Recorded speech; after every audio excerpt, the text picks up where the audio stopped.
ગતરોજ વૃંદાવન 4 રસ્તા વાઘોડિયા રોડ ખાતે હોળી રસિયા ફાગોત્સવનું આયોજન કરવામાં આવ્યું હતું। પુષ્ટિમાર્ગીય ઉત્સવ પરંપરામાં વસંતોત્સવનું આગવું મહત્વ છે। પુષ્ટિમાર્ગીય સેવા પ્રણાલીમાં વસંત પંચમી મહાસુદ પાંચમથી શરૂ થતા 40 દિવસ સુધી રંગોત્સવ મનાવવામાં આવે છે। વ્રજભક્તો સાથે પ્રભુ 40 દિવસ હોળી રમે છે। ગતરોજ વૃંદાવન 4 રસ્તા વાઘોડિયા રોડ ખાતે મુખ્ય મનોરથી શૈલેષ મહેતા દ્વારા હોળી રસિયા ફાગોત્સવનું આયોજન કરવામાં આવ્યું હતું। આ પ્રસંગે પરમ પૂજ્ય ગોસ્વામી મહારાજ દ્વારકેશલાલજીની વિશેષ ઉપસ્થિતિમાં સમસ્ત વૈષ્ણવ સમાજ દ્વારા હોળી રસિયા રમી ધર્મલાભ લેવામાં આવ્યો હતો।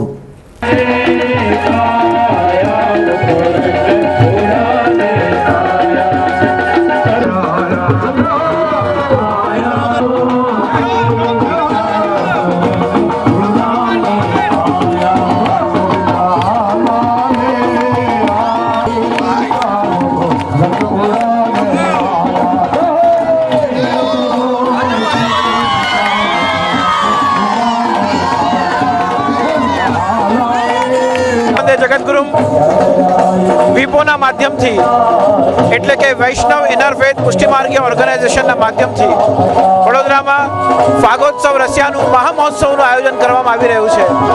આજે હજારોની સંખ્યામાં વડોદરાના પૂર્વ વિસ્તાર ઇન્દ્રપુરી વિસ્તારમાં શ્રી શૈલેષભાઈ મહેતાના સહયોગથી અને વૈષ્ણવ ઇન્દ્રપુરી વૈષ્ણવ યુવા સંગઠનની શાખાથી આ અદ્ભુત આયોજનનું આયોજન રસિયા ફાગોત્સવ હોલી ખેલમાં પુષ્ટિ માર્ગમાં ભગવાન શ્રી કૃષ્ણને ભક્તિના રંગે રંગાવવાનો મહોત્સવ જ્યારે ઉજવાઈ રહ્યો છે ત્યારે વડોદરાની સકલ વૈષ્ણવ સૃષ્ટિને અને સમગ્ર કૃષ્ણ પ્રેમી હિન્દુ ધર્મ સમાજને હોળી ફાગોત્સવના ભક્તિના આ રંગમાં રંગાવવા માટે આહ્વાન કરી રહ્યો છું, આમંત્રણ કરી રહ્યો છું।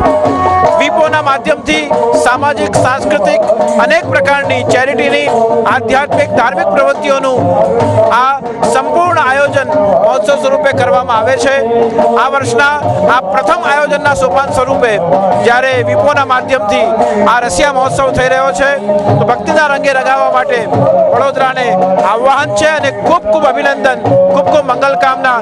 આપનું આ હોળી ઉત્સવ ફાગોત્સવ ભક્તિમય બને, કૃષ્ણના રંગમાં રંગાવવા માટે બને એવી પ્રભુ પ્રાર્થના કરી રહ્યો છું।